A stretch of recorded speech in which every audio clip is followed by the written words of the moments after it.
Welcome everybody to Wednesday. I love Wednesday. Why do I love Wednesday? Because it's ExA X1 and I get to commentate this awesome league and this awesome division full of top tier drivers all about to race round the Dutch Grand Prix here at Zandvoort. And as you can see, it is raining for qualifying, which is going to make things very, very interesting.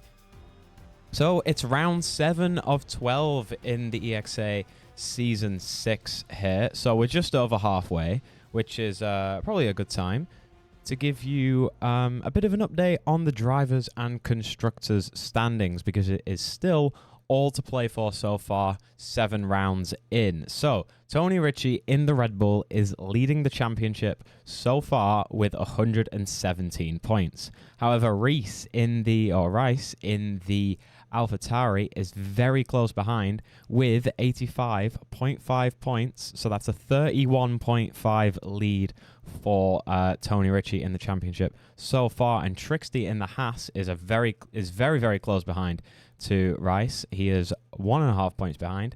He has 84 points at the moment. When it comes to the Constructors' Championship, Red Bull are leading with 100. And for some reason, I've written down 104 points. It's not going to be that.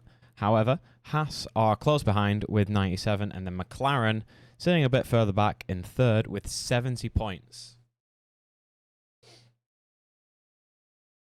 So, Zandvoort, the Dutch Grand Prix. Usually, there's a lot of weather changes like we saw last year in Formula 1. That race got sent into the 4th dimension with the rain. So around this 4.2 kilometer track, which is 2.6 miles, we've got 14 corners, 2 DRS zones, and right now, 18 minutes of qualifying, followed by a 36-lap race.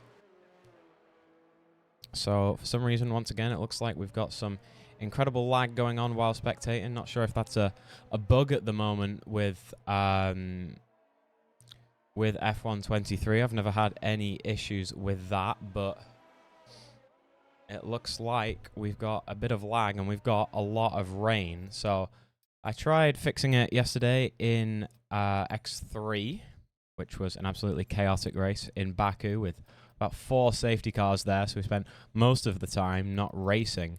Let's turn down the anthroposcopic filter a little bit just to try get a little bit more performance out of this game. It's not very well optimized at all. Very heavy on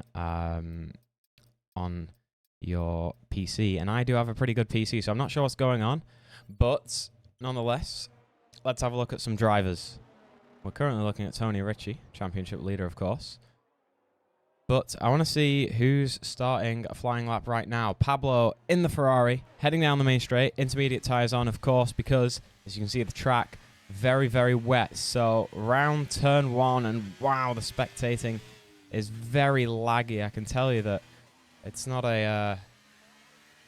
not something too much I can fix, because when I'm actually driving in the game, which I like to do in my spare time, it is not laggy at all. But for some reason, spectating has become a bit of an issue. But Pablo heading round in the second sector, a little bit wide there in that right hand going down the hill, but it gets the apex on this next, usually a pretty fast right-hander, almost flat out, and here very tricky to get the throttle right. It's very easy to spin out on the dry, never mind in the wet. So the throttle control is absolutely vital. As the first person crossing the line is Timu jungling in the Williams, followed by Tim in the Aston Martin. And Sprogus bumps himself up in second, fastest lap so far, 1:16.9 by Timu. But we saw that Pablo had put in the fastest sector 1, and now he's heading round to the final corner, that incredibly steep banked right-hander, and then down the main straight. He's going to cross the line, slowest of the lot so far for Pablo, and I'm really not sure what's going on with this lag. So we're going to take a moment in quali right now. Maybe we put it to windowed mode. I'm not too sure. Is that going to break things? Is that going to make things better? Let's have a look. When it comes to spectating, of course, want to have the best quality for you guys here in the stream. So we've missed quite a lot of laps, and let's have a recap of all of these laps while we watch Morgan head round the track. So Timu Jungling still got the fastest lap down, with Tony Ritchie very close behind, 2.2 seconds behind Timu here. I actually saw in the X1 chat that Tony, I believe, hasn't practiced at all for this race. I'm pretty sure he was practicing for the wrong race because, of course, X1... Oh, that's a slide from Morgan there. X1 has a different calendar to the rest of the divisions. So maybe it looked at the wrong calendar. So Sprogis is currently sitting in third, just behind Tony Ritchie by another 10th. We've seen some strong performances at the beginning of the year for Sprogis. Hasn't managed to get a win just yet, but still some decent performances, but didn't have the strongest result in Hungary last week.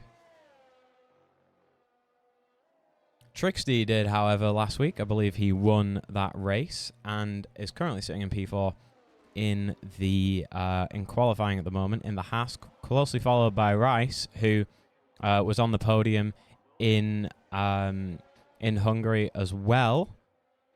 Very good pace we've seen from Rice, and he bumps himself up to P4, bumps Trixty down with another lap, and Anton pushes Trixty down even more. So hopefully there's a bit more pace from Trixty here, but now we're looking at Alexi Cavero in the Mercedes, as the game's still really laggy.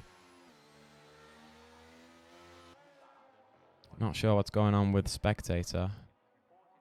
But definitely not ideal, as Cavero sets the fastest sector 2 of quali so far, and Jerry Van Boesel in the Alfa Romeo goes fastest by another 0.2. Wonder if the rain is calming down a little bit, but now Alexi Cavero has a time down already and is about to cross the line. Is he going to improve? Yes, he puts it up into third with a 1:17.1 dead. So very strong time there for the Mercedes driver. Very strong in the wet. This is the real test about where finding the limit is possible with our drivers here in the virtual F1 game. I'm going to take the chance again, as we see a lot of drivers in the pits. Everyone actually deciding to go out at different times. Usually we see all the drivers sort of out all together and in the pits together, but we've got quite a mix here.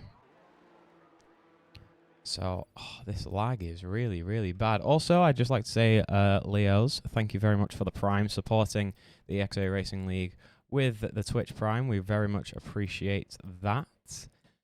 What can I change to make this smoother? I'm really not sure.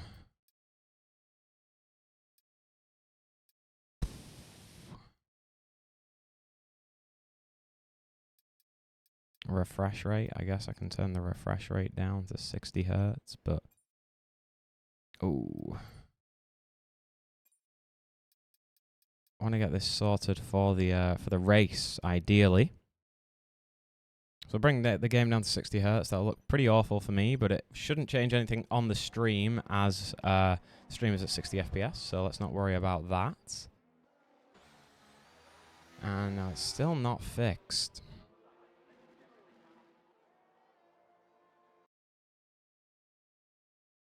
So let's have a look if we can fix anything here.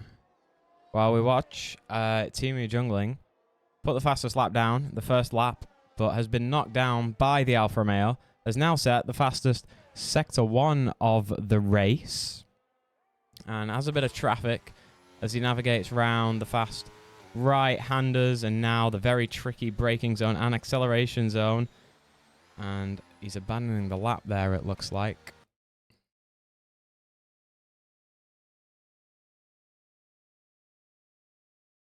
So I'm actually just going to close my telemetry, just hoping that'll bring performance back to the game. And Trixty has bumped himself up into second.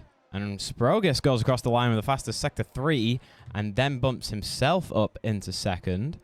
So we've got a couple of drivers in the pits, a couple of drivers leaving the pits. One of those is Rice. We're expecting strong performances from him, as past 2 post-race interviews from him, he has been very confident in the fact that he is going to start contending for this championship. He sits in second, but there is a bit of a gap between first and second, and that gap is 31 points. So he needs a win today and he needs a win, and Richie needs a pretty poor performance for Reese to really close down the gap today. But of course, we're still only halfway into the season, so we could see a very close title decider at the end of the season. But now we'll ride on board as Rice is going to start another flying lap. Tony Ritchie puts it on pole by quite a margin there, 2/10 in the wet with a 1:16.5.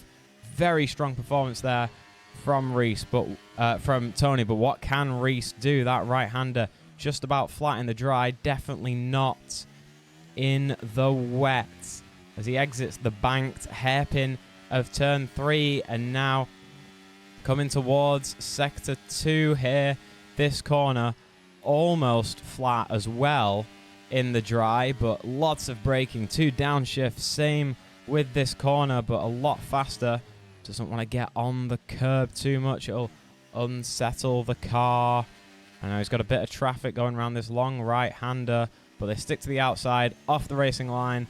And this is where the second DRS zone would be, but of course DRS disabled because it is too wet right now. The car would just fly off as he slides into the chicane. Now 2 corners to go.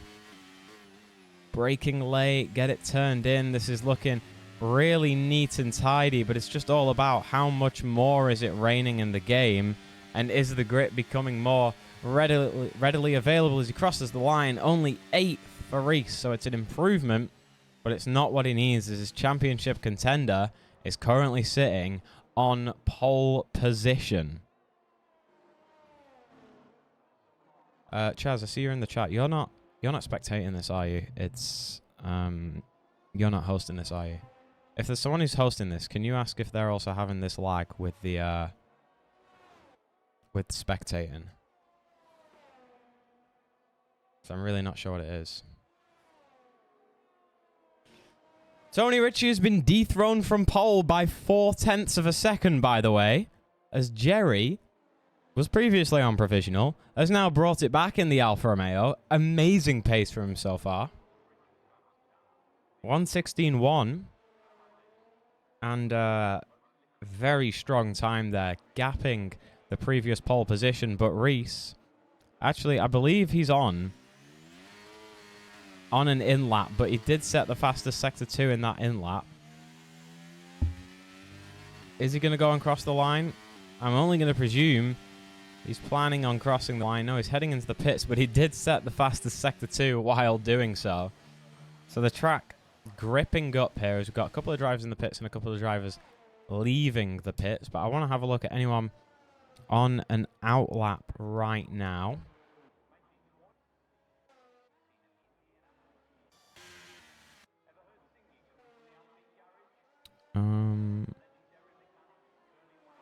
Is this Jerry on an outlap, or is he on a flying lap here? Heading around the final corner. No, he's heading into the pits.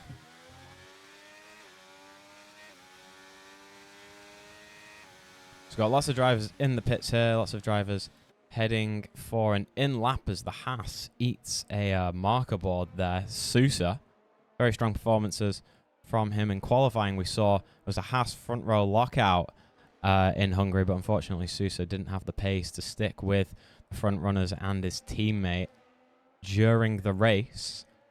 Currently sits in 4th, just behind Tony Ritchie, and Anton in front of Tony Ritchie in 2nd. Only a 10th between those 2 drivers, and Tony has improved a little bit from his previous time, but it's still not enough to get him onto the front row or on pole. I would like to see how much time we've got left in qualifying, but of course the yellow flags are flying everywhere because everyone's driving so slowly to warm up the tyres and let other drivers through. Morgan, actually a decent performance for him so far this season. We haven't seen great performances Last week in Hungary, had a bit of a hissy fit and intentionally caused a safety car because he didn't have his setup ready, and for some reason that was everybody else's fault. But right now, sitting in 9th above the pole sitter from last race, Trixty. Sitting in 8th, sorry. So doing a decent job so far as he heads round the second to last corner and onto the final corner. Bit of a slide there, and it looks like the rain is easing off, so we might see some big improvements here. He's heading into the pits. 3 minutes left of quali. So maybe drivers are starting to see that this rain is heading down, and maybe we're going to see some big improvements here. Track's still going to be wet, but from what I can tell, the rain is getting lighter, but it's always hard to see on the screen because, of course, this is just a virtual race. So pretty much everyone in the pits here. And that's Gabo in the Williams invalidating his lap, unfortunately, round sector 2. So Jerry is currently on an outlap, warming those tyres, burning some extra fuel there. Sitting on pole by 1/10 and 600ths of a second. So very strong performance here from the Alfa Romeo driver, who I believe is a reserve. I might have got that wrong. I'm going to double check. Yes, Jerry is actually a reserve here at X1 for Alfa Romeo, and is currently holding it on pole. So very good performance, and very, well, that's going to keep him in contention for getting an X1 seat maybe next season if he's doing well in X2. Of course, I don't commentate X2. That is Emilio. X2 is tomorrow. But Jerry having a very strong performance so far. So not long left of qualifying, and Tumu is currently up on his previous time as he's heading, well, he was up on his previous time, but he also invalidated. That was last lap, my apologies. But what we really want to pay attention to is Jerry here. Very, very slow around the 3rd sector. Just want to give himself a bit of breathing time. We can also see, I believe that's Reese, yeah, everyone backing up. 50 seconds left. Wanting to be the last one to go. As everyone's flying by Jerry. But we're going to keep our attention on him because he is our current pole sitter. So we've got one AlphaTauri starting a flying lap. One Haas starting a flying lap. One Williams starting a flying lap. One Red Bull, another Haas, and now Jerry starts his final flying lap, and someone gets a 5-place grid penalty for illegal blocking. Not sure if that is one that the game has given out unfairly or not. We'll find out, but they are in 19th anyway, so I doubt it'll matter too much. And look at that, it's basically stopped raining, so we are about to see a real reshuffle of the order, and if anyone invalidates now, it's not going to be looking good for them. Timu hasn't got round in time, so he is going to be... Oh no, that's Jerry going wide. He's had the fastest sector 1. I don't think it's invalidated, but he's gone wide there, heading round turn 9, and that's going to cost him a lot of time, but the track is drying up, so he's got to really hammer it down for the next 2 sectors. Alexi Cavero goes fastest, 1:15.799 for the Mercedes driver. But we're still riding on board with Jerry as he locks up going into the chicane. Only 2 corners left now. 2 very fast corners. Sousa in the Haas puts it on provisional pole by a 10th. Reese goes up into 4th. Tony Ritchie, pole position for now. And Jerry has to abandon the lap. So Tony Ritchie currently has pole position. Let's have a look at Reinhard Sprogis in the McLaren, heading down the main straight. Where is he going to end up? No improvement for... Oh, there is an improvement. Sorry, it didn't update. Reinhard Sprogis up into 3rd, along with Sousa and Tony Ritchie. Mizzy up into 4th. Does have that 5-place grid penalty, though. So I'm not sure if that's going to get removed. And now Ryan Grob crosses the line in 6th. So let's run through the order really quickly. And I wonder if we'll get a custom grid. So, Tony Ritchie back on pole. He's won every single race that he has started on pole for this season. So it's looking promising for him right now for this race. And then Sousa lines up on the front row with him in second in the Haas. Then Sprogus in third. Mizzy in fourth. Does have the 5th place. Not sure if that's going to get removed. Anton in 5th, Ryan Grob 6th, Alexi Cavero in 7th, Gaber in 8th, Rice in 9th. Not the performance he wanted if he wants to be contending for this championship. Hasn't been a strong qualifier, but his race pace has been great so far from what we've seen. Tim in 10th, Jerry in 11th because he was not able to improve. He headed into the pits, presumably for invalidating after going wide in Sector 2. So a very interesting qualifying so far. And I'm not sure if we're going to get a custom grid right now.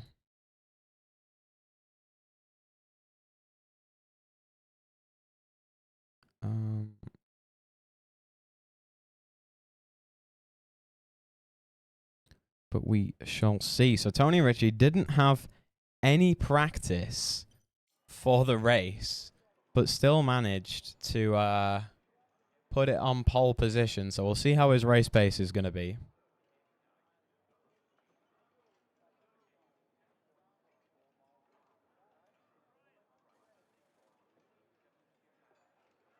So we are getting a custom grid, as Chaz has kindly said in the stream chat.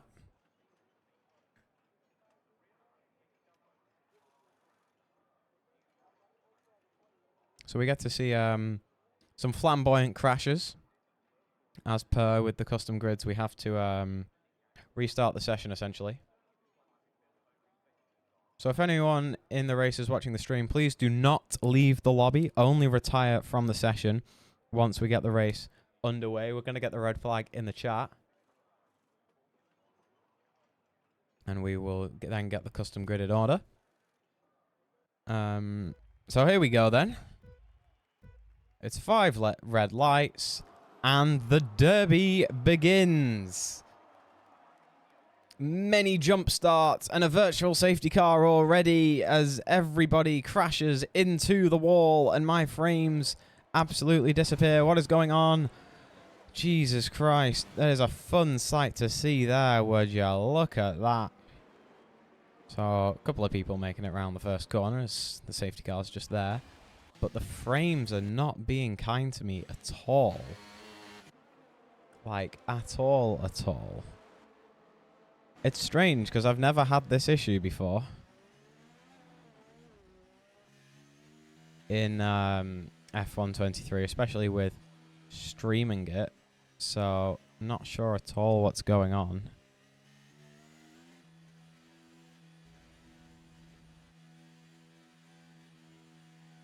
So it's really not good. I'm going to have a look in my graphics settings to see what I can change.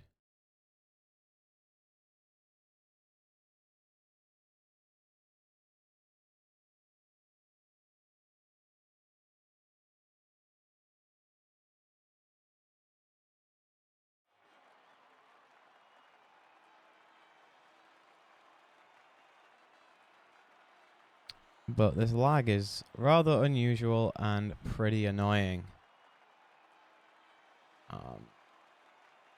So yeah, you can just see the frame drops are just going on there. Gonna have to do a bit of investigative journalism before the next stream that I do.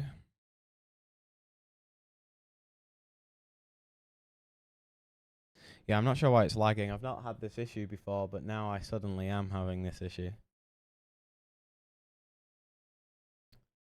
So while they get the custom grid sorted, I'm going to have a look at what I can tweak performance-wise without having to restart the stream, because that is something I don't want to have to do.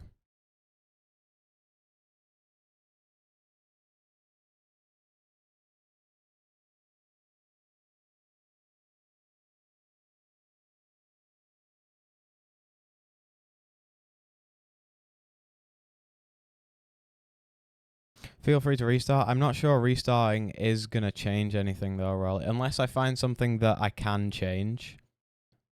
But it is really annoying.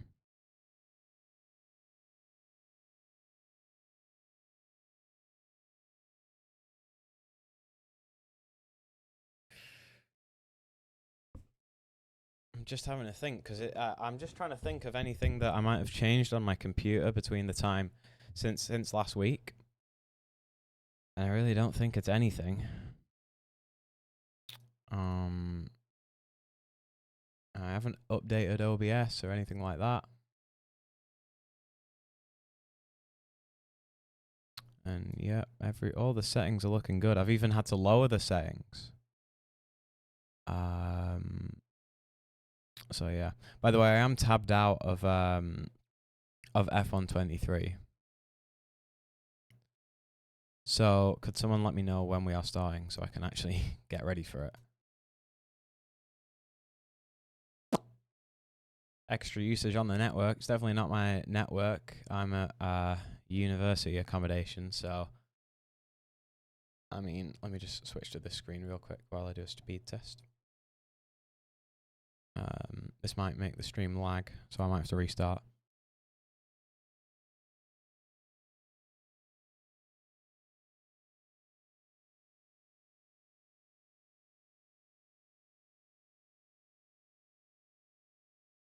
Yep, I have 600 MBS, so, and the stream is definitely not taking up that much bandwidth. It takes up about 500, no. It takes up about 5 MBS.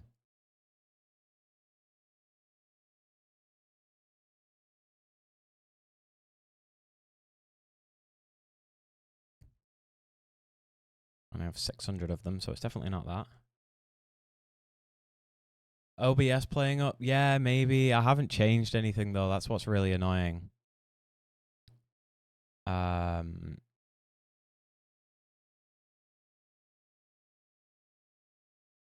I've checked my drivers and that kind of thing. They're all updating. I checked them yesterday, in fact.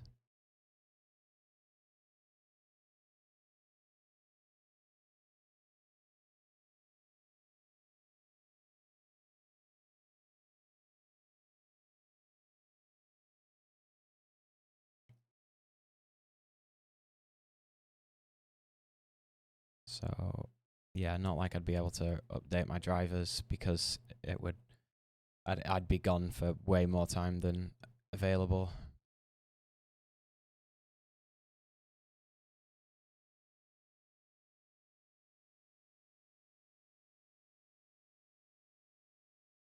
So yeah, Rolly, since you're in the stream, please can we remove Baku from... Oh, my F123 is closed.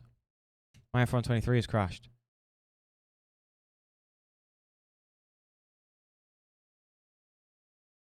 The race better not have started.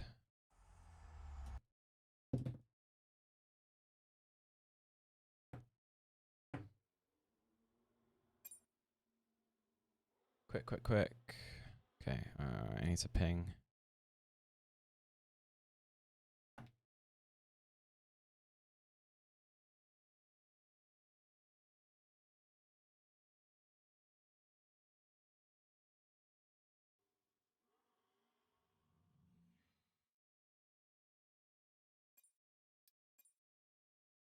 Okay, please, can I get an invite from Anand?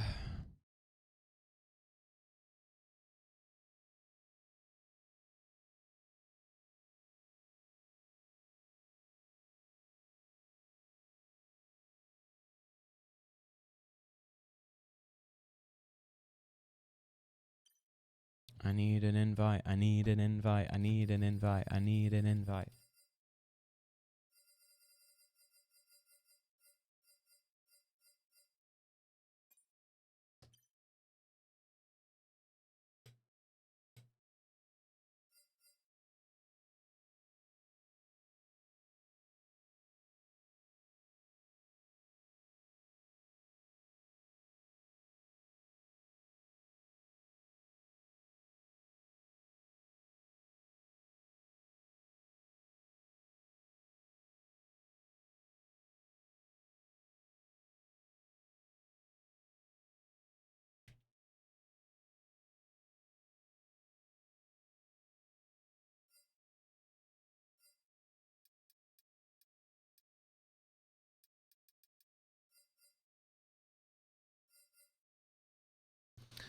So, some technical difficulties with me and the league. Well, the order of what we're going on. Because, oh man, what if we could just have like a race control? Like, imagine if, like, with online lobbies, you could have someone who could be race control and they could review penalties and remove them or bring them back.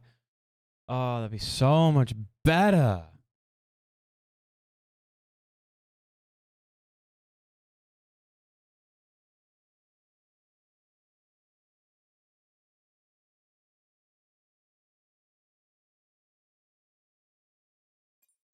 I'm really hoping F124 is going to be an improvement.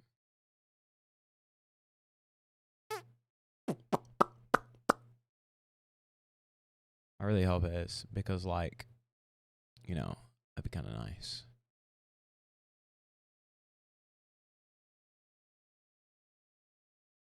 Because I can't lie, if F124 is like a dud, I'm not spending 60 quid on it. I hardly play F1. The only thing I do is commentate, and when it comes to F1, I play a Assetto Corsa. Usually.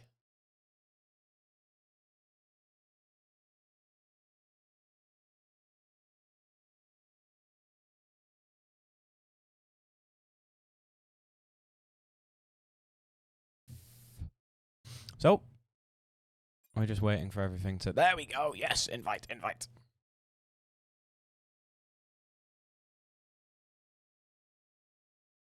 Maybe the game restart will have helped. Shall I join a team? Oh, I can't join.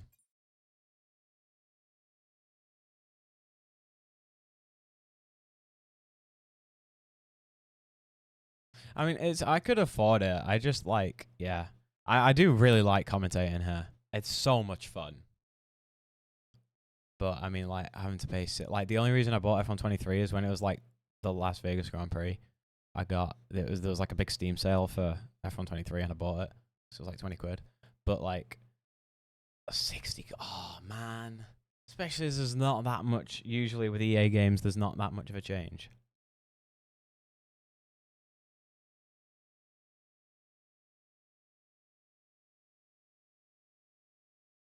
Oh yeah, we've got the green flag in the X1 chat, which means we're about to get ready to go.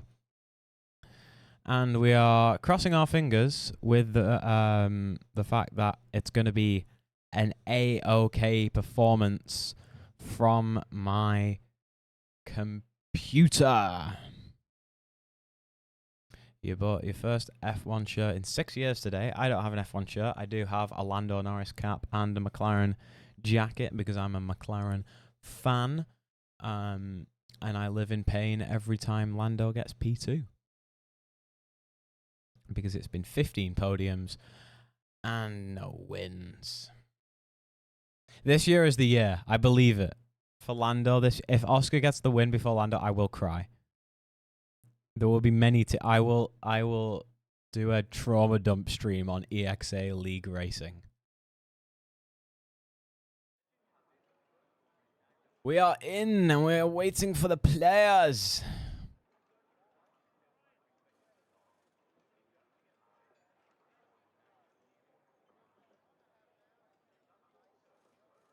They're all on the grid, so we're just waiting for everyone to load in, choose the setups and the strategy, and then we will go.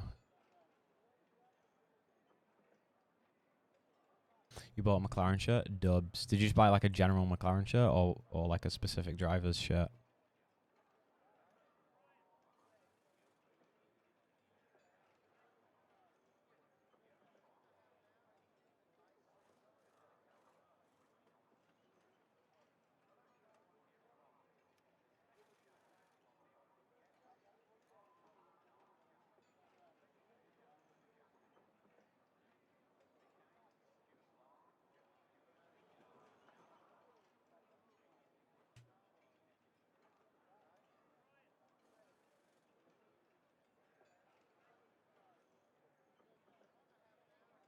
Seven 17 quid from TK Maxx. Let's go. I bought it from the official merch store because they had like a mega discount. It was like 70% off for a jacket. So I got something that was meant to be 115 quid for like 20 quid. Mega Bosch.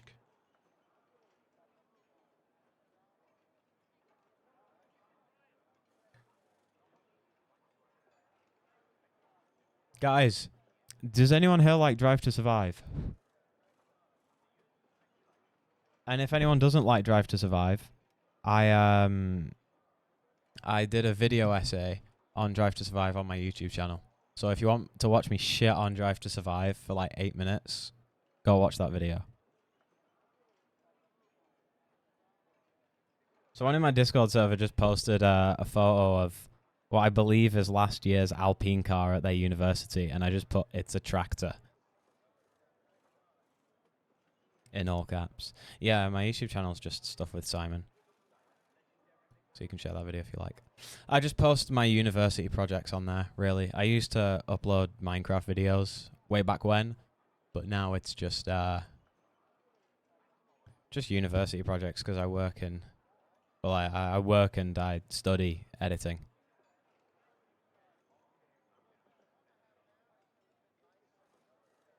Just subbed. Let's go. Most loyal subscriber.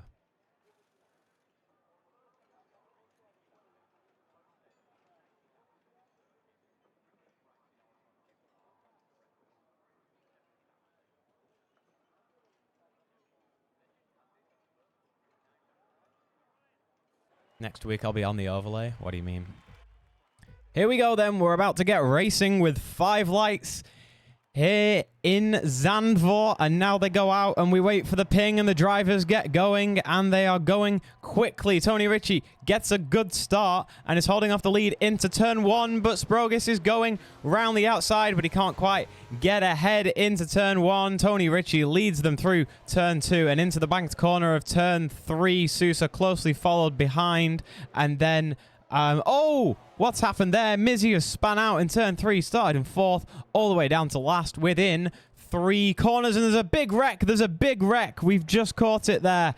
That is Trixty with no front wing, or it's the Alpine without a front wing. So virtual safety car within a few corners. And that is a very, very chaotic start. So all the cars slowed down, having to abide by the delta. So the gaps are going to be kept relatively the same here, and then we'll get racing in just a moment. Let's put up the track map, the lap data, and the telemetry while we can, and take this time. No, let's take this time to look at the strategy. So it's mainly going to be a one-stop, a soft medium if you want to conserve your tires a little bit more, or a medium hard if you want to go pushing those tires to the limits. So let's have a look at the tires. Most people have actually decided to go for the hard, the top 6 going for the hard tire. And then we've got a spread of mediums and softs around the grid, and a couple of hard tires lower down as well. So not a lot of people going for the suggested strategy, bringing in their own here. But we've still got the virtual safety car. We've got a couple of people heading into the pits because, of course, they're going to need a new front wing from all of that carnage.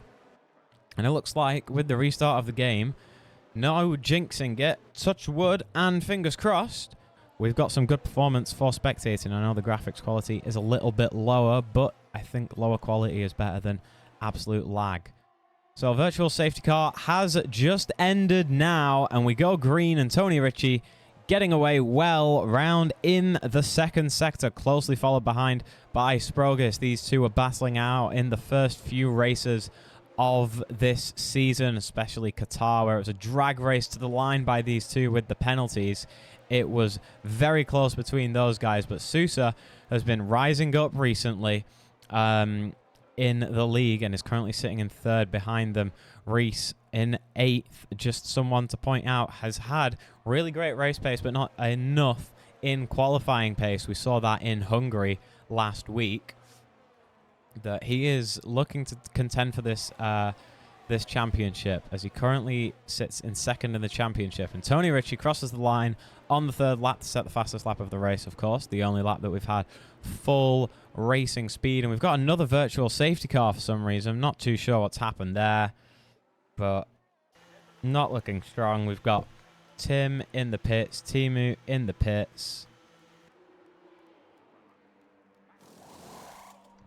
So a new front wing there for Tim. And the same for Teamy.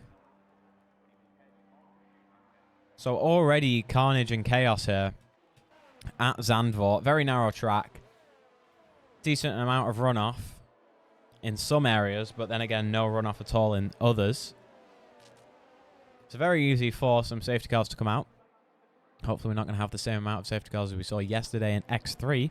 4 safety cars and a virtual. I absolutely lost my mind. In fact, I genuinely couldn't stop yawning. I had to crack open a Red Bull. I should probably drink Monster because I'm a McLaren fan, but also I don't like caffeine. But anyway, virtual safety car run. Tony Ritchie is still holding down P1, of course. And because it is a virtual safety car, the gaps tend to stay relatively the same. So Sprogus isn't going to be able to get as close as he would have liked. But DRS enabled, and Sprogus has got that DRS, and he's using a tad of that battery to get ahead. And that's Anton as well, looking to get into the battle as they almost go 3 or 4 wide into turn 1, but everyone falls back into the line, and Reinhard Sprogus down the inside to take the lead of this race, and Tony Ritchie was under heavy threat there with the DRS. Now sits in second. Sousa making up a position, well, actually battling with Gabor, who's on the soft tire, so Gabor really needs to make some moves here with this tire if he wants to use it optimally, make up a couple of places while he can, but everyone else on the hard has definitely got a lot of pace in it as Reinhardt leads them round this 4th lap, closely followed by Tony Ritchie and Gabor trying to go down the inside of Anton, and now it's going to be round the outside towards the DRS zone. He's going to have DRS. He's getting squeezed by Anton, but he makes it work with the DRS. And in fact, Anton also has DRS, so it was a traction race there, and Gabor managed to win that out, of course, with the soft tire. Gonna have a lot more traction. So they're heading round the final 2 corners of the 4th lap. DRS is enabled round that banked corner. Honestly, an awesome corner. One of my favorites on the F1 calendar, as well as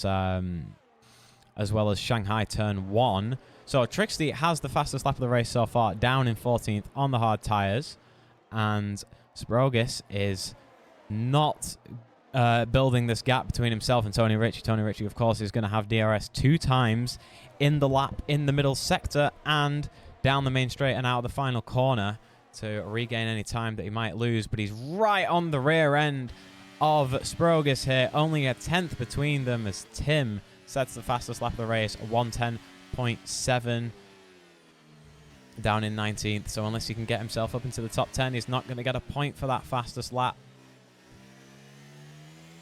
So Tony Ritchie, short DRS zone here, but it's going to give him time to really reel in Sprogus, but he has to brake earlier than Sprogus, of course. Dirty air plus not knowing when your opponent is going to brake can lead to a disaster, so he's got to brake earlier, so that gap hasn't closed down enough as he would have liked, but now the DRS is going to be open going round the final corner, and now he's going to be gaining with the slipstream, using the overtake, and here comes Gabor by both of them, retaking the lead. So much top speed on that Williams, and gets the double overtake done into turn 1, and absolutely nails both of these race leaders. Did not see that coming, but with the soft tire, with the DRS, with the overtake, take the lead of the race, and is going to start shooting off with those soft tires if he can. He wants to push as much as possible. He's going to want to build the gap to make the soft tire worth it around these high speed corners of sector 1. So the order has been switched round very quickly within the first turn of lap 6, and now Gabor is moved into the lead. Tony Ritchie and Sprogus now have DRS to hunt him down. Are we going to see the exact same thing happen down that main straight, which we see so many times here in X1, where we get this repetition of people retaking the lead on the DRS zones pretty much every other time? It's just a constant trade of DRS, and then it's all about not making any mistakes, being consistent. But look how much straight line speed Gabor has. There's clearly no rear wing there on that Williams. Immense straight line speed. And, you know, Tony and Sprogus were barely able to get close to him down that very, very long DRS zone, which is round the final corner, down the main straight and into the hairpin of turn 1. And look at Gaber building this gap. 0.3 now. A lap ago, it was only 0.1. So he's taken a bit of time out of position 2 and 3, which is expected on the soft tyre. But if it doesn't happen, it's not good. It's not what Gaber would want to see. Let's bring our attention to the midfield now. Reese making up some positions in that AlphaTauri. I've talked about his amazing race pace today already.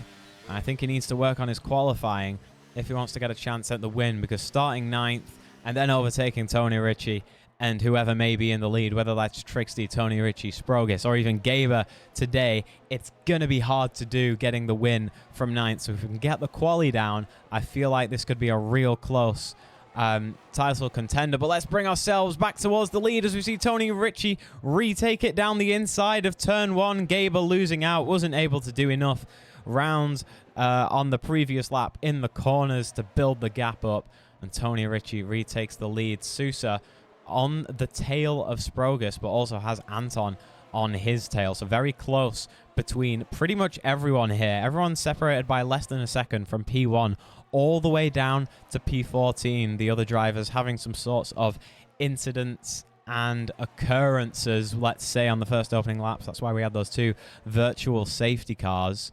So Tony Ritchie pulling out 0.4 now as we head round into the 2nd sector and towards the 3rd sector. And a bit of a DRS train going here. Ryan Grob actually gets past Anton there. They've all got DRS, and let's have a look at this midfield. There's Anton and Rice fighting very hard. Rice has the inside, a little bit of wheel bump in there, nothing to worry about.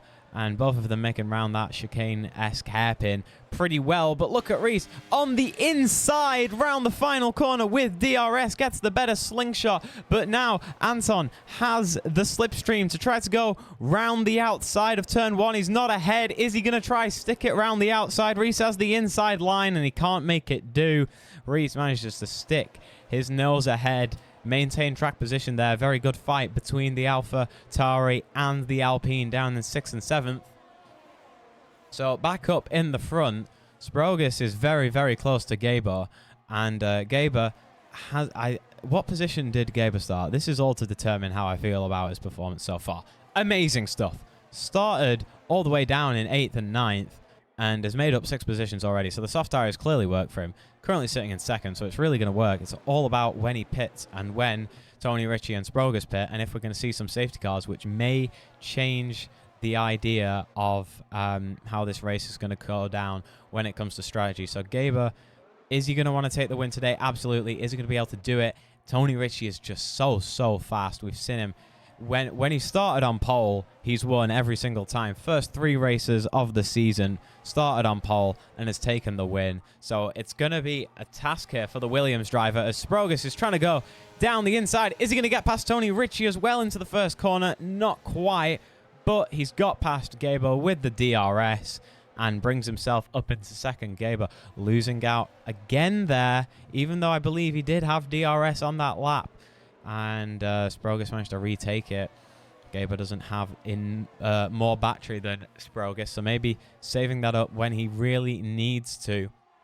And this battle for the lead is pretty much between these top 5 cars. It just really depends how much the top 3 are going to be battling outside of the DRS zones. But they all seem to just be having a train behind each other. No one going for some overly aggressive moves. For example, in these types of corners where we're seeing here, where you can easily sling it down the inside because the track is so wide that you could go down the inside, but it's going to compromise your exit. So we haven't seen any of that happen, but we could do later on. So Rice currently trailing Ryan Grob by 0.3 of a second on the medium tire. One of the very few people to actually start on the mediums. Everyone else down in the bottom, you can see from P16 to 20, all put on medium tires due to that first lap incident. Sprogis takes the lead of the race as we expected down the inside with the DRS. That's the sort of repetition I was talking about before, which we're going to see a lot today. Down the main straight, get a launch, use a bit of battery, use that DRS to its full capabilities. And we're just going to be trading race leads here as we go. Not often you sort of see that in Formula One, but because they get ahead so far down the straight, like so far, not right in the braking zone where it's easy to defend from the leader. It happens before the braking zone. It's so hard to defend unless you want to use up all your battery, of which you can see Tony Ritchie hasn't used any of his battery. He's comfortably sitting at 100% use. Of course, regaining those little percentages in the braking zone. We see Pablo causing a yellow flag there. Sorry, not Pablo. Mizzy causing a yellow flag. Started in P4. Hasn't had great race so far. Was spun out, or had been spun out, in the first lap. And down in 15th. So no overtakes, actually, on this lap. Tony Ritchie getting very close to Sprogus, but not close enough, despite having a full battery to aid him get that extra straight line speed. He hasn't chosen to use that on this lap. So it's all about the patient waiting game here. We're probably going to see the pit window open very soon, and that's Mizzy retiring from the race in the pit lane. Clearly not happy. So that's one retiree so far in this X1 race. So it's all about the undercut here, I believe. Tony Ritchie, Sprogus, Gabor, Sousa, even Ryan Grob. If they've got the tyres right, if they've been managing their tyres well enough and they have a good outlap and inlap, we could see some pretty strong undercuts. And Reese still sitting in 6th. Would have expected him maybe to make up another place, but it's kind of hard. He's sitting in the middle of the DRS train. He's got Jerry right behind him, who is, of course, a reserve today. And then he's got Ryan Grob right in front of him. 0.3 seconds between both of those cars. So it's really hard to get ahead. But let's have a look at the lead. No move going to be done. Let's have a look at Reese. He does not manage to get past Ryan Grob. And Jerry almost got past him. So no movement down the main straight when it comes to the positions. And now we're on lap 13 of 36. The question is, when do the pit stops come in? Probably going to be a little bit later for the people on the harder tyres, past the halfway mark presumably. Everyone else on the medium may be pitting at halfway on lap, let's say 18. But Gabor on the softs, depending on how well he's managed these tyres and how well he can keep up with the top two right now, is going to depend on whether he pits a lap or two before them, or whether he's going to pit a long time before and then have to go onto the hard tyres. So it all very much depends. He could go soft medium here if he's managed these soft tyres well enough. Of course, I'm not a tyre strategy expert and I can't hear what they think, but that is my thinking. Correct me if I'm thinking completely wrong in the Twitch chat, please. But let's go down the main straight once again for the 13th time. Gabor pulling out of the slipstream of the top two as we ride on board. No moves to be made in the front. So for Gabor now, it's all about using the battery to stay in DRS range of this top two and conserve the tyres as much as possible.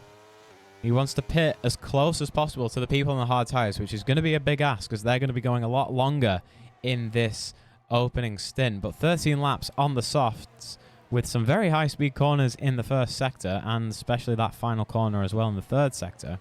Doing very well to keep them together. It's just about how much is he going to start falling off. You can see the gap almost half a second now between Gabor and Tony Ritchie. But he's still in the DRS range. And well, that's not going to give him a direct advantage on Tony. It's still going to be able to keep him relatively in touch with Tony. If Tony didn't have DRS, it would be a lot easier for him to stay within that DRS range, of course, because Tony also gets the extra slipstream and straight line speed from the DRS. And now Tony Ritchie only 0.2 away from Sprogus as they head towards the braking zone. Tony goes down the inside and gets it done.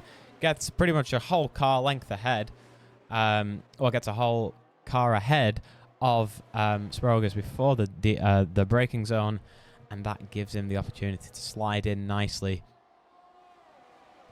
So that's the trading of positions, and especially in the lead here, because we've got a DRS train from first to fifth. Brent, who is reserving right now, currently sitting in P6. swapping out from Grosjean, who is usually Tony Ritchie's teammate. And we've got, speaking of Brent, I might have just jinxed him. He's lost a couple of positions. Not sure what's happened there. Let's have a look for any damage. I don't think there was any. Maybe just a little bit of a slide. And now he's got Reese on his tail. So actually, so we've got 2 Reeses in the AlphaTauri, so it makes it a bit confusing. But we call this Reese Rice because it's pronounced a little bit differently. He's actually pitted from the medium tires onto the hards very, very early. Well, not too early, but he's going to have to make him go till the end. Sitting down in 13th. No one else ahead of him has pitted. Gabor heads into the pits now from 3rd place.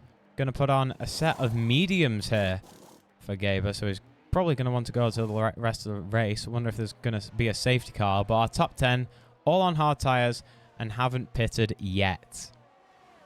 That brings Sousa up into 3rd. Only 0.6 between himself and Tony Ritchie. Sort of been lurking in the background of this battle for the lead. But now I believe he's going to have a bit more tyre pace than our top 2. Because I don't think he's been pushing all that much. He's been using a lot of batteries, we can see, though, there. 38% compared to Tony Ritchie's 100 and Sprogus' 87% of battery. So as we head towards the pit window, I wonder if we're going to see a bit more defending from Sprogus for the lead of this race. Lap 16 of 36. We're about to head on to lap 17 in just a moment. Tony Ritchie 0.6 away from Sprogus, but now has the DRS to close down that gap. It was 0.6, it was 0.5, now it's 0.3. And as they head into the braking zone, that is the gap now for this lap. So a couple more people pitting, one of them being Anton and another being Maxime in the Alfa Romeo, who gets, I believe, a 5-second penalty for speeding in the pit lane. Let's have a quick look at that. Yep, gets a 5-second penalty for speeding in the pit lane. Very unfortunate for him. But our focus is still on the lead of this race, as it is only decided by 0.4 of a second now. Unfortunately, I don't have my telemetry up because of the previous lag issues that we were having. So I can't really tell you about their exact race pace and previous lap times and sector times. But it looks like Tony's falling off just a little bit here. The gap previously, when they were going around the final corner, was 0.6. But now it's down to 0.3 as we head into the final sector. And it's all about who's got more tyre life here. So let's have a look. As we head round into the DRS zone, yeah, so before it was 0.6, now it's 0.4. So Tony Ritchie took about 0.2 a lap out of Sprogus. We see someone dive into the pits there. That's Ryan Grobb, Sprogus' teammate in the McLaren, heading into the pits for a fresh set of tyres. So Tony could get the undercut here. And I'm surprised Sprogus is not choosing to box a little bit earlier to prevent that undercut. However, with all this DRS zone trading going on, it might not be all that worth it here. As look at that gap now, only 0.2 of a second between Tony and Sprogus. We're seeing on the scoreboard a little bit of movement between everybody else, but now everyone separated a bit more than we've usually seen. Jetters, thank you very much for the raid of 9 viewers. Welcome to the EXA Racing League stream. We're currently watching the X1 division here tonight on a Wednesday in Zandvoort, the Netherlands, and we're watching the battle for the lead, which has been going on since lap 1 between Tony Ritchie and Reinhard Sprogus. It is Red Bull versus McLaren, and McLaren is in the lead, and it looks like Sprogus was trying to feed a dummy to Tony about heading into the pits, but I don't think it was convincing enough. If Tony's just that little bit closer to Sprogus, that could have either A, ended very poorly for both of them, or B, he could have sold the dummy to Tony, but he wasn't close enough. So, are we going to see Sprogus head into the pits? Are we going to see Tony head into the pits? It's all about who's staying out first, who's staying out last, and what that is going to mean for this top 2. So, by the way, we've just seen Sousa head into the pits as well on that lap. So he's got a new set of medium tyres. And Gabor is up into 5th with those new mediums and is gaining a little bit on the person in front of him.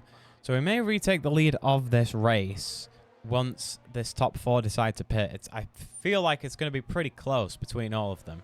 But he is going to have an extensively, well, maybe extensively, lot older tyres, as neither of them are deciding to pit. Again, this top 2 staying out for a lot longer. And let's have a look at the gap between the leader and Gabor. So 13 seconds between Sprogus and Gabor. And I believe that that pit lane here at Zandvoort is longer than 13 seconds. Not sure the exact time you lose, but I believe it's going to be longer than 13 seconds. So Trixty sets the fastest lap of the race in the Haas with a 1:10.2, I believe. So here we go then, heading around the second sector with our leaders. But I would like to have a look at Rice, who has pitted, put on a new set of hards 5 laps ago, and is now chasing down Gabor. 0.4 between them. So Rice is going to be very close to our leaders once they head into the pits. 19 laps on those tyres for our top 4, the only people who have not pitted yet this race. And they're heading round the final corner. So we're going to rejoin them. And look at Tony falling off when it comes to pace between them. And they're both heading into the pits now. So it's all about where is Rice, and where is Gabor going to come out. They're both exiting the final corner now. Sprogus gets released from the pits. And Tony Ritchie gets released from the pits. Both of them heading down at 80 kilometers an hour. Brent is in the lead of the race. My apologies. He hasn't pitted yet. But crucially, Gabor and Rice have taken the lead of this race. They have 5-lap younger tyres than everyone else. In fact, Tony Ritchie and Reinhard Sprogus, all the way down in 10th and 11th, everyone in front of them has pitted.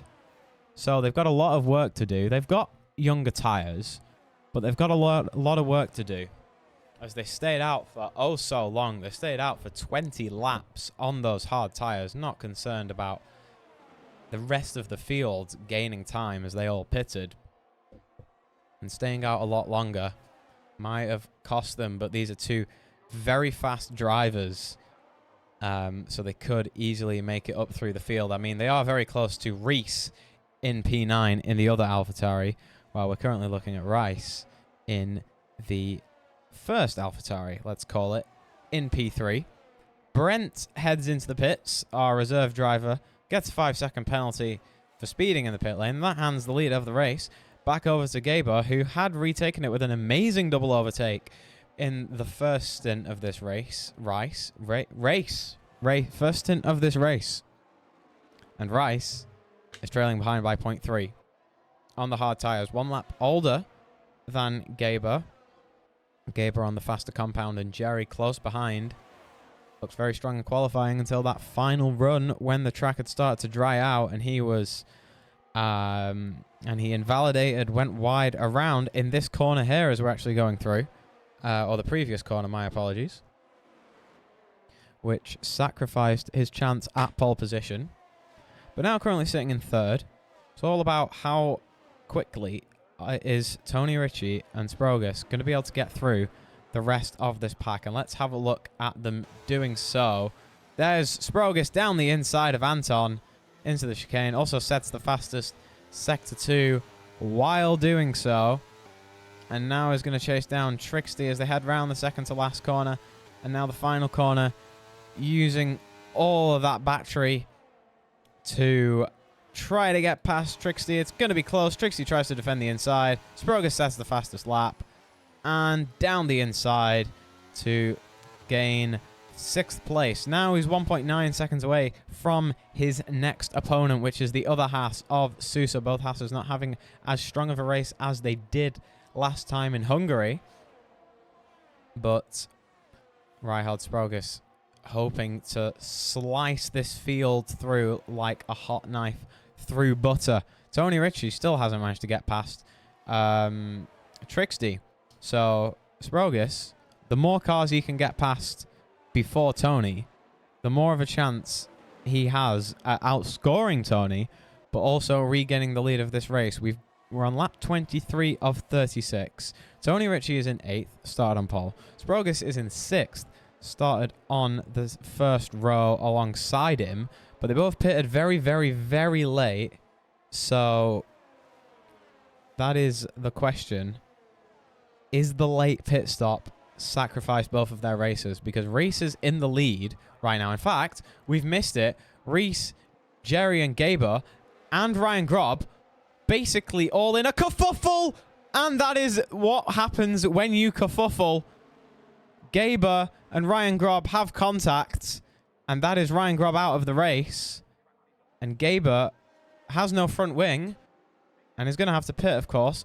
Virtual safety car is out. I'm surprised it's not a full safety car.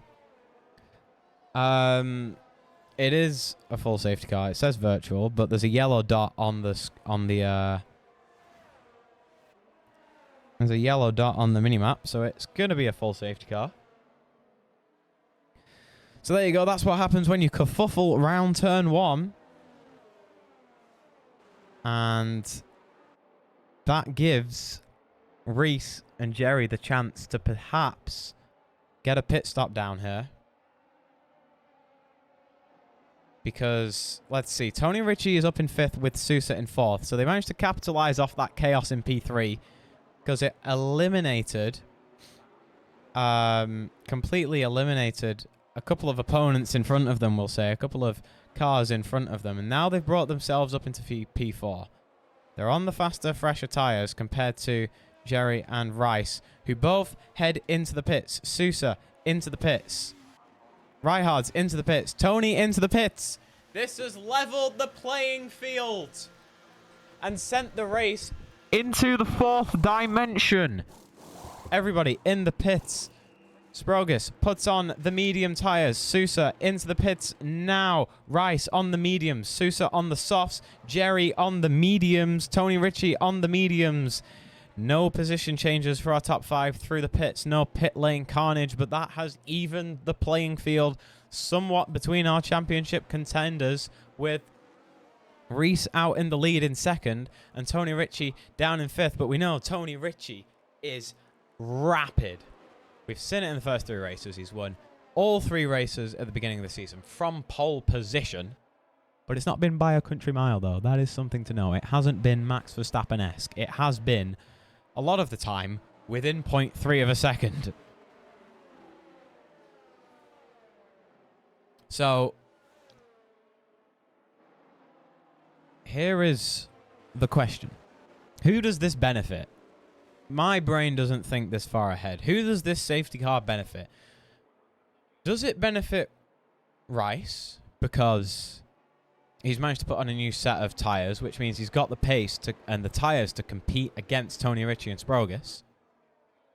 But it puts him under pressure puts him under pressure from them because they're all so grouped up now for the restart. Or does it help Tony because he's got, yes, a level playing field, but he's going to believe he's faster. And the stats so far this season have shown it. He's leading the championship. But also, he's down in 5th. It's a convoluted one. I believe that's the word. It is a real word.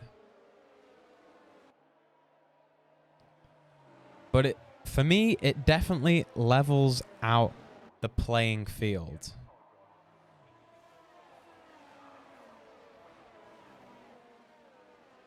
Between our top 5 especially, because we know our top 5 are very quick. Not too much known about Jerry in the Alfa Romeo, as he is a reserve for X1 here. But we know Sousa's fast. He was on the front row in qualifying last week in Hungary. We know Rice is fast. He's got insane race pace. I mean, he started, what, like 11th or something like that? Let's have a look. No, he started in 9th. There you go. We know Reihard's is fast because he's competing with Tony all season, especially in those opening races. We know Tony's fast because he's leading the championship and has 3 race wins under his belt.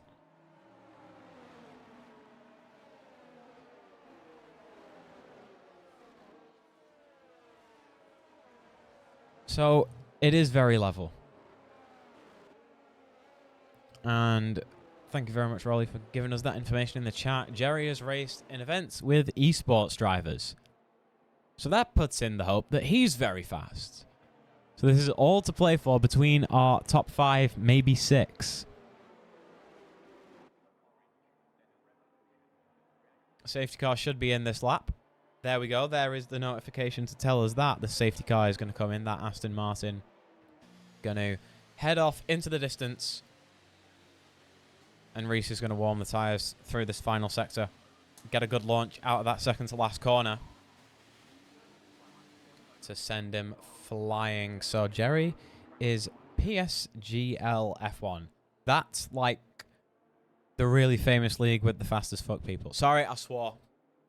That is the racing league with the really fastest people.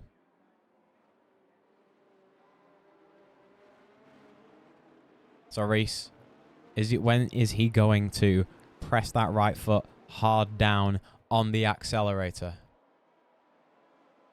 Not yet. Not yet. He has to go before the white line. The cars can't overtake before the white line, and now he goes. He lets off the accelerator, and he goes with a bit of battery to help him get some extra torque through that Formula 1 car, and now Jerry chasing him behind very quickly. We've got a yellow flag. That is a big kerfuffle of people. That's Trixty all the way falling down the order in the first corner. That rhymed. And Reese has managed to maintain the lead, but Jerry is very, very close to him. Let's have a look back at the tyres to remind ourselves if I can actually press the right button. So both of them on the mediums, Sousa on the softs, hoping to make some early gains here and control the pace of this race. He's only 0.4 behind Rice, who is in the lead of the race, and Jerry having to take a bit of a defensive line there just before the DRS zone, which is not enabled right now. And, holy crap, what has happened? Tony Ritchie is down in 13th. I don't know what happened there. It could have been that tangle with Trixty, but he's down in 13th. So Reese, I don't know, he probably doesn't know that. He's probably seen Rolly disappear from the top 5 that you get in the small leaderboard in the top left as you're driving, but he doesn't know how far back Tony Ritchie is, and he really is going to want this win now. Sprogis and Sousa fighting around the inside of turn 1. Sousa is managing to hold on to 3rd. Sprogis still in 4th. We know he's got really, really good pace here, so it's all about how fastly can he clear the cars in front of him, but the fast cars in front of him are fast. Obviously, that's why they're in the top 3 right now. They managed to get the pit stop early. They managed to pit under the safety car. It's made the playing field completely level for basically everyone who is on the same tyre length. Couple of mediums, lots of soft tyres here, but 6 medium tyres on our drivers. Our top 2 on the mediums, and Sprogis currently in 4th on the medium tyres as well. So Sousa, he has the tyre advantage. He's got the mega grip advantage. Low fuel loads. Fast tyre. So he's going to want to make as much as he can out of this tyre. As they head round the final corner, the banked right-hander, the long right-hander where you hug the inside and then eject yourself out. And now Sousa gaining and gaining, and Jerry is gaining and gaining on Reese. And he almost makes a move there down the inside, but not quite as we start lap 29 of 36 here at Zandvoort, and DRS is enabled for this lap. They're going to have it down from the end of Sector 2 to the beginning of Sector 3. That's where the first DRS zone of this lap is. And then the second DRS zone is at the end, well, the beginning of the final corner all the way down to turn 1. So very long DRS zone, round a banked corner. Absolutely crazy stuff, but also super, super fun. Another yellow flag there. That is 2 cars falling down the order. That's an Alfa Romeo, and that is a Mercedes. Both of them getting in a tangle. Only yellow flags, though. Doesn't look like any damage. And we go green again across the full track. Another yellow flag. As I say that, that's Justin spinning out. in the Alpine, falling all the way down to almost last. Trixie very far behind. Could get lapped at this point, but he does have a lot of pace. It doesn't matter. Doesn't matter anyway, because what's more important is how much can Reese hold on to Jerry, who has DRS. Gaining and gaining down the main straight. He's bump drafting with Rice, saving the tyres, not going for the lunge down the inside with 6 laps left. So this is all to play for. But something to note is that Tony was in 5th, dropped all the way down to 13th, and is on a monster of a climb now in 8th place. He knows that this championship is not secured. It looks like it would have been domination within the first 3 races, but it all went a bit haywire after that, especially in Singapore. Hasn't won since, and we thought it was going to be the win today because he's won every single race he started from pole position. But now down in 8th and is going to be on a charge to make up. But it's going to be hard to be able to make up. Well, it's only 3 seconds, to be fair. It's only 3 seconds between himself and the leader. But with only 6 laps left to go and pretty much everyone in a DRS train, you can see he's using so much of his battery. He wants to get close to Timu in the Williams. And he wants to get past and then past Alexi Cavero and then Anton and Sprogis, Sousa. And Jerry, who has retaken the lead, or taken the lead of this race down the inside. And there's contact between Reese and Sousa as Reese goes down the inside. And Sousa goes down the inside and there wasn't quite enough room there. And he span out Rice, who has now dropped down into 3rd. And has Anton, who just went down the inside of Sprogis into turn 3. And that was very, very nearly a disaster for Reese. In fact, it was a disaster, but it could have been a lot worse. That could have been a complete and total turnaround, but he managed to just about get the car under control. He's now in 3rd. Still some decent points, but he wants to regain this. Sousa went down what it looks like a gap that didn't exist. Maybe Reese was slow to defend there, and that gap just looked like it was ever closing between Sousa and Rice. It just, I mean, he wasn't ahead anywhere near. He wasn't anywhere near Reese at the apex. That's what it looked like anyway. We only just caught that as we were hanging on. And now Jerry has taken the lead of this race, which he rightfully did from Rice. And Sousa has bumped his way up into 2nd place on the soft tyres with the DRS, chasing down Jerry. The gap closing ever so slightly. And there's a fight in the back of our screens there between Reihards and Anton. Reihards goes down the inside, regains 4th place from the Alpine as they head into turn 3 now. And that is Timu in the background taking a bit of a different line to Alexis Cavero, maybe trying to get a better launch out towards these fast right-hand kinks. Well, they're more than right-hand kinks. They're long right-hand fast corners, but they're pretty much almost flat out in qualifying. So, Rice, very close to Sousa, wants to get his revenge and take that place back. He wants this win. He needs this win if he wants to get that ever so closer to Tony Ritchie, who's still sitting in 8th place with his teammate behind him on the soft tyre. Just to remind you, there's only a 31.5 point lead between Rice and Tony. And if Rice was to win this race, that would bring that gap so far down. In fact, that would bring that gap down to what I believe would be less than 10 points. But Rice still has a lot of work to do with only 3 laps remaining, excluding this one. Well, there's 0.4 between himself and the leader, but there is a car in the way. So now that gap has actually gone up to 0.7 as Jerry showing extreme pace, really pushing now. Using quite a bit of his battery, but not as much as Sousa is. Sousa has less battery percentage, and Rice has more battery than Sousa. So it's all about when is he going to launch this attack. He needs to get really, really close within these 2 sectors, within this middle sector and the 3rd sector, to be able to get a clean overtake done round turn 1. He's got DRS down the middle straight here, but so does Sousa, so not too much of an advantage gained, but an advantage kept. And he's very close to Sousa there. Gets a better exit and gets a better turn in round the chicane. Second to last corner here. So let's see what Rice can do. Overtake, active. DRS, active.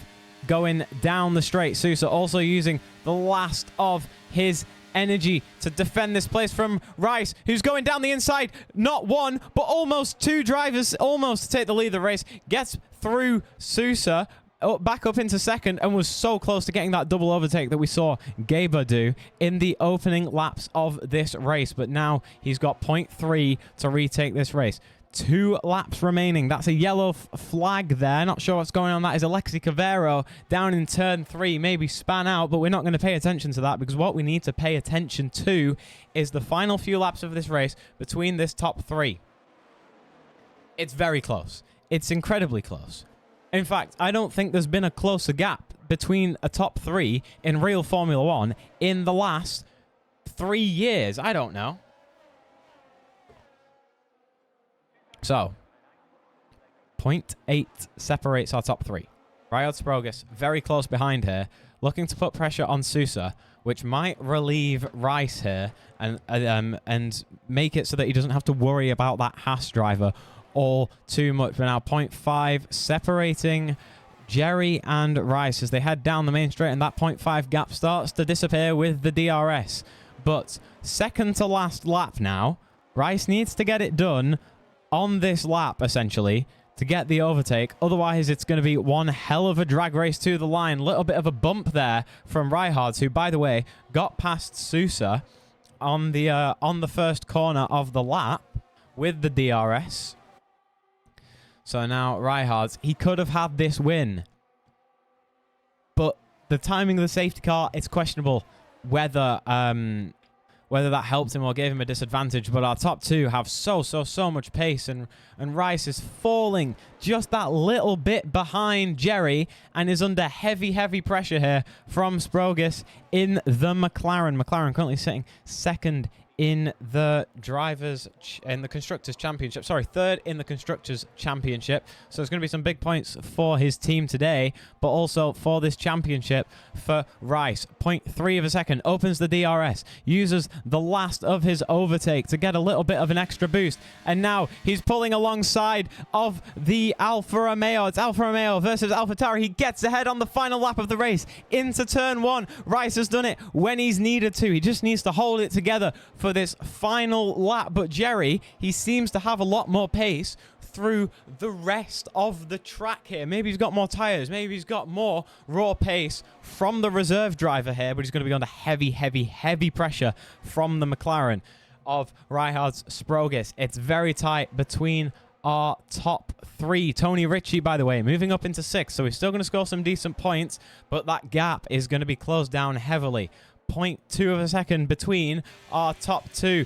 And, oh, Jerry thinking about going down the inside, but I think that's going to compromise his exit onto the first DRS zone of this final lap. 0.2 of a second between our top 2. It's going to be a drag race to the line because that DRS zone is so early. It's at the beginning of the final corner.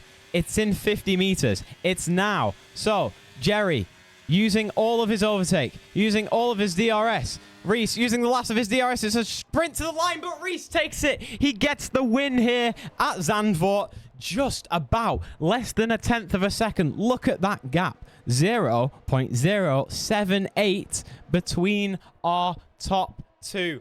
Rice takes it finally. Tony Ritchie not happy at all, leaving the session immediately.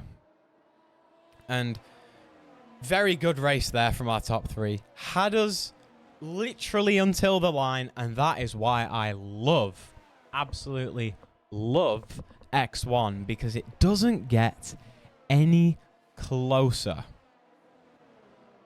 It just doesn't get closer. So congratulations to the AlphaTauri driver for securing his first win in the championship of this season.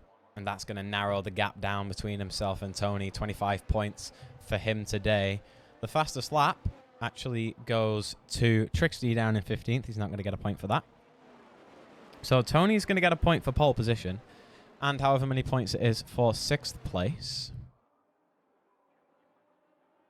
And that is the end of the race. And it was very close. That was so fun. Boy, was that fun.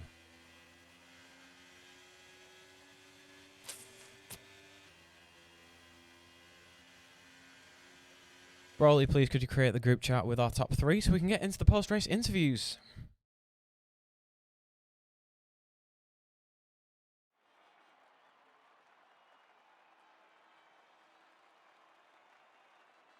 Tony Ritchie actually saying in the X1 chat he's stopping from driving in this league because it is quote unquote impossible to drive in this league. Not sure about that because, well, let's see. 17 drivers managed to drive 36 laps. Yes, there was a little bit of carnage, but it's a league race. It's not Formula One. What do you expect? Anyhow, congratulations to Rice for taking the win here. Started on 9th, moved himself up into first place. Jerry started 11th, moved himself up into second place. Sprogus started 3rd, maintained 3rd. Could have been the win. Really could have been the win if he didn't get that tangle on the safety car restart. Sousa in 4th, Timu in 5th, Tony Ritchie finishes 6th, Brent in 7th, Tim in 8th, Anton in 9th, Gaber 10th. That makes up our top 10. Then Cavero, Reese, Theodore, Maxim, Trixty, Justin, Pablo, Ryan Grob, Morgan, Mizzy makes up the rest of the drivers.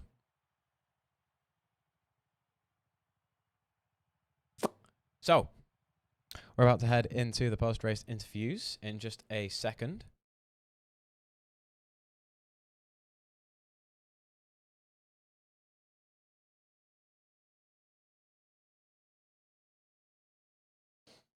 And we'll get the thoughts of our top 3 drivers because that was a very, very close race between all of them. So it would be lovely to see what they all think.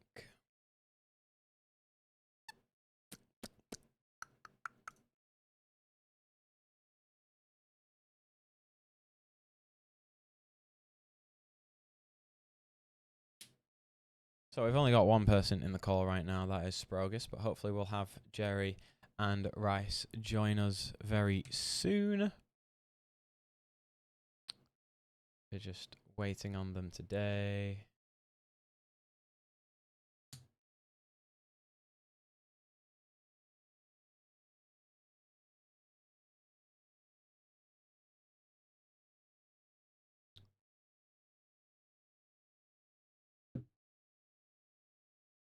So we're going to wait for Jerry and Rice to join the call, and then we'll be good.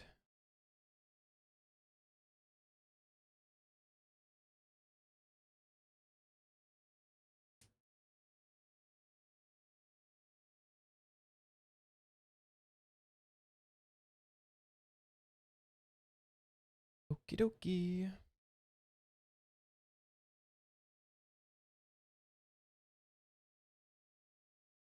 Waiting, waiting, waiting, waiting, waiting, waiting. Everybody is very heated in this X1 chat, by the way. In fact, let's take a quick look at the X1 chat. People, firing shots. 170 hours in this game and he can't fight side by side. How is it hard to leave space for people? Everyone getting very heated. This race is very close and a lot of action between everybody. Okay, so we've got Jerry and Sprogus, so we'll start the interviews right now. Hello, everybody. Welcome to the post-race interviews. We'll start with Ryhards. So you came in P3, but it looked like you could have had the win today had you not have had that tangle on the safety car restart. Can you just talk us through what happened there? Yeah, our race plan with my teammate was to go long and overcut because we knew the pace of us was really good. At least it seemed that we have really good uh, quality pace on paper, but on race we were just cooking. So yeah, we decided to go long, at least try to, but yeah, plan was to go +1 on Tony, but he didn't box when we were what lap we thought. So we just went in the same lap. So yeah, then uh, just before the safety car, me and Tony just flew through everyone. Sadly, my teammate crashed with Gabber. What was his name or Yeah, I think it was something like Gabriel. that? Yep. Yeah. So really unfortunate for me and Tony, because if that safety car didn't went out, I think it was easy 1-2 for us. But yeah, after the safety car, everything was going well. I saw Tony and Tricksty getting in an incident, which was really good for me in the standings. Yep.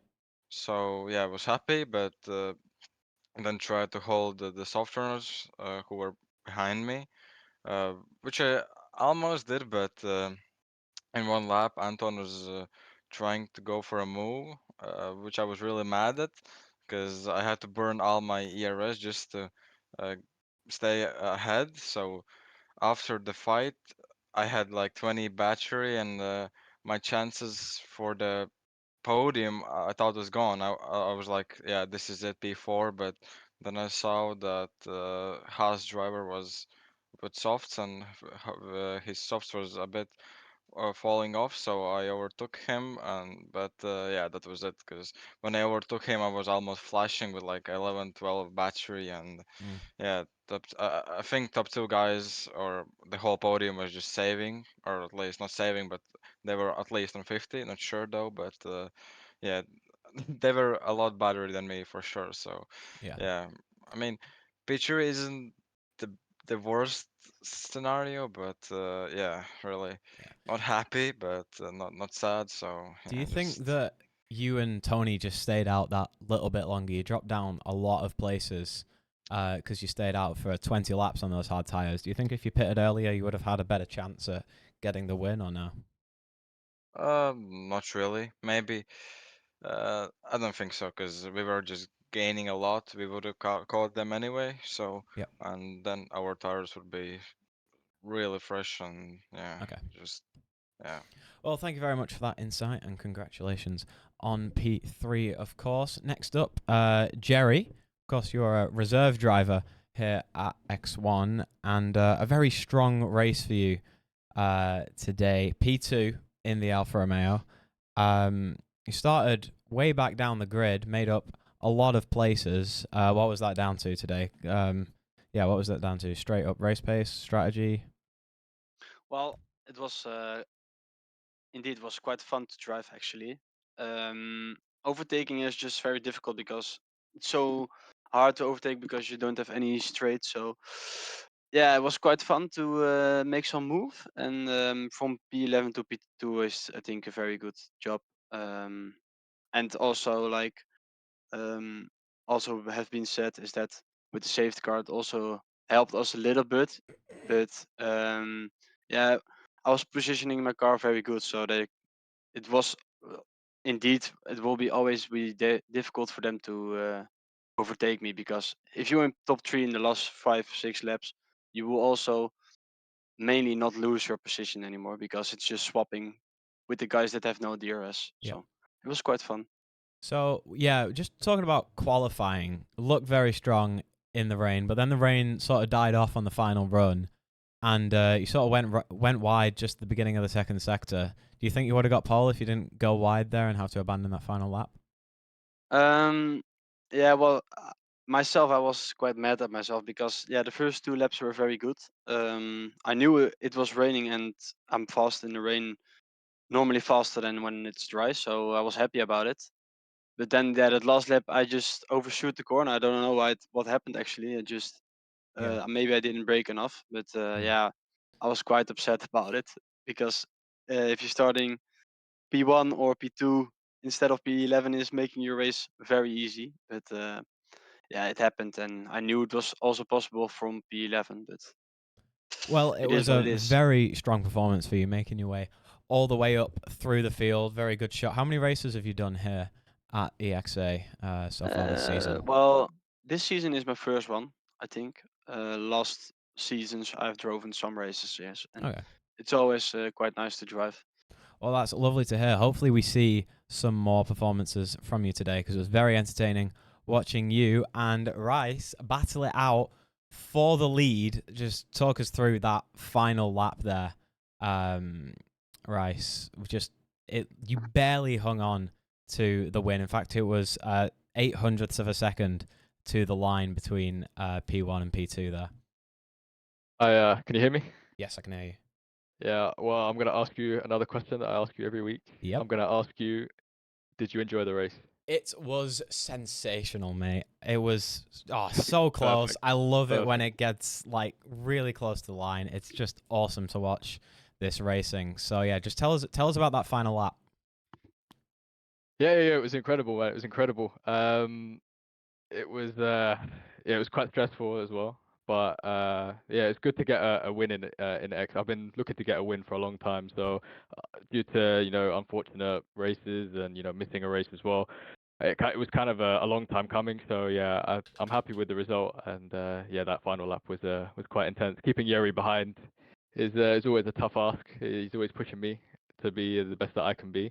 And yeah, I mean, GG to him as well. Oh, we love to hear that from you too. So before this race, the championship between you and Tony was separated by 31.5 points. With this win today, it's going to bring that down quite a bit. You did have the fastest lap and a couple of points between him. So the battle is definitely on in the second half of the season.